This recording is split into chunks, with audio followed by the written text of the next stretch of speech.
Donald Trump's warm embrace of North Korean dictator Kim Jong-un after a spectacular bust-up with G7 allies is the latest example of what critics say is a worrying penchant for autocrats.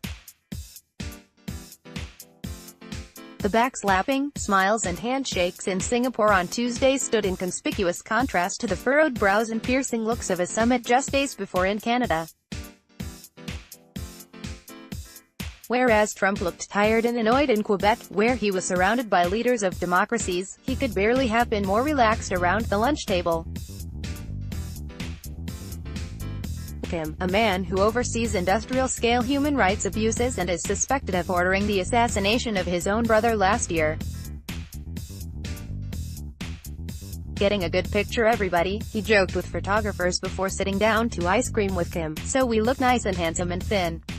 At a post-summit press conference, Trump praised Kim as very smart and very good negotiator, in the same breath as warning critical statements by Canada's Prime Minister would cost the country a lot of money. Trump's embrace of strongmen and autocrats has long been a point of contention at home.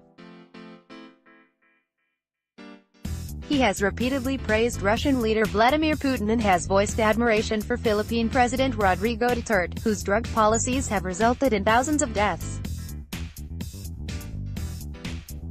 But the juxtaposition of Trump's treatment of Kim and his disdain for G7 friends has pushed criticism to new levels.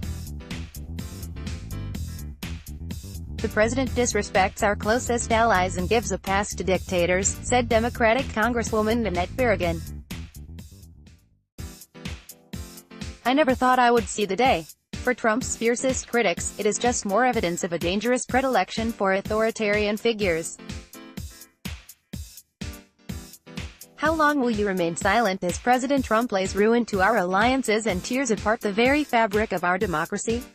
Democrat Adam Schiff asked his Republican colleagues. "Patriots do not stand mute when our country is in jeopardy, no matter what party occupies the White House." Trump's joint stroll and bonhomie with Kim was too much even for some of the party faithful.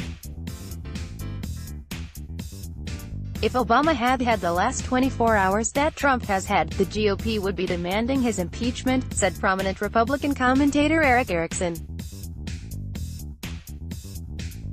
The White House has balked at the notion that Trump is more comfortable around strongmen than fellow Democrats. When a CNN reporter put the point to Trump in Canada, Trump denounced him as fake news, and his national security advisor John Bolton laughed derisively. AFP, John Sake. North Korean leader Kim Jong-un and U.S. President Donald Trump's historic summit, but some observers say there are more personal, less ideological, reasons for Trump's behavior. He likes people who praise him.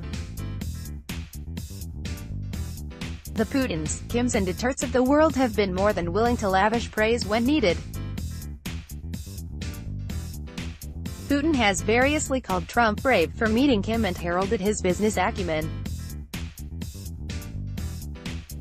"Donald isn't just President of the United States, he's also a good and strong entrepreneur," Putin said recently. In contrast, fellow G7 leaders, many of whom have electorates that distrust the businessman-turned-president, are not given to massaging his ego. The G7 made clear that for Trump it's all about whether people respect him and see him as successful, said Kelly Magsamen, a former top Pentagon Asia specialist. He also appears to be easily manipulated by dictators who have figured this out.